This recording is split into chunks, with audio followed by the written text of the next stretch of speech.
नमस्कार दोस्तों, स्वागत है आप सबका मेरे YouTube पेज पे। तो कैसे हो आप सब? मैं आशा और उम्मीद करती हूँ कि आप सब भी स्वस्थ और मस्त होंगे। तो आज की अपनी कहानी है भेड़िया और सारस की कहानी। एक जंगल में एक दुष्ट और लालची भेड़िया रहता था। एक दिन उसने एक हिरण का शिकार किया। शिकार के बाद पर वह अपने लालच पर नियंत्रण नहीं रख पाया और जल्दी जल्दी उसे खाने लगा। इस जल्दबाजी में एक हड्डी उसके गले में अटक गई। हड्डी अटक जाने पर वह बहुत परेशान हो गया। अब उससे न कुछ खाते बन रहा था न ही पीते।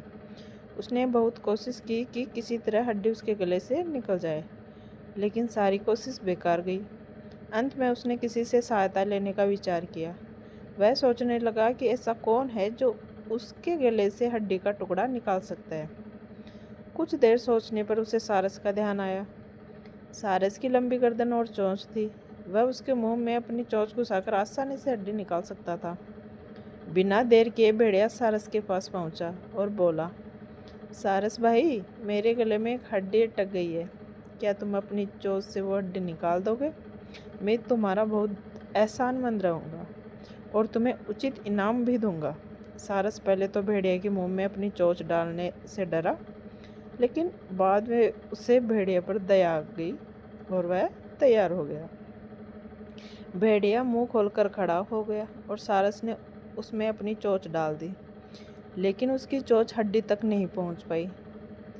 तब उसे अपनी आधी गर्दन भी भेड़िए के मुंह में घुसानी पड़ी। सारस की गर्दन मुंह में जाते ही लालची भेड़िए के मन में लालच जागने लगा। वह सोचने लगा कि यदि मैं इसकी लजीज गर्दन को चबा पाता तो मज़ा आ जाता, लेकिन उस समय उसे अपने गले में फंसी हड्डी निकलवानी थी, इसलिए वह मन मारकर रह गया। कुछ ही देर में सारस ने उसके गले से हड्डी निकाल दी। हड्डी निकलते ही भेड़िया जाने लगा। न उसने सारस को धन्यवाद दिया न ही इनाम। सारस ने उसे रोककर कहा, मेरा इनाम कहाँ है? तुमने कहा था कि तुम इस काम के बदले मुझे इनाम दोगे। भेड़िया बोला, एक भेड़िए के मुंह में अपनी गर्दन डालकर भी तुम्हें सही सलामत हो, क्या यह तुम्हारा इनाम नहीं है? इतना कहकर भेड़िया चला गया और सारस मुंह लटका कर रह गया। सीख: लालची और दुष्ट व्यक्ति से कभी कृतज्ञता या पुरस्कार की अपेक्षा नहीं करनी चाहिए। तो कैसी लगी आपको ये मेरी कहानी? अच्छी लगी हो तो प्लीज़ लाइक कीजिए, शेयर कीजिए और मुझे कमेंट करके ज़रूर बताइए। धन्यवाद।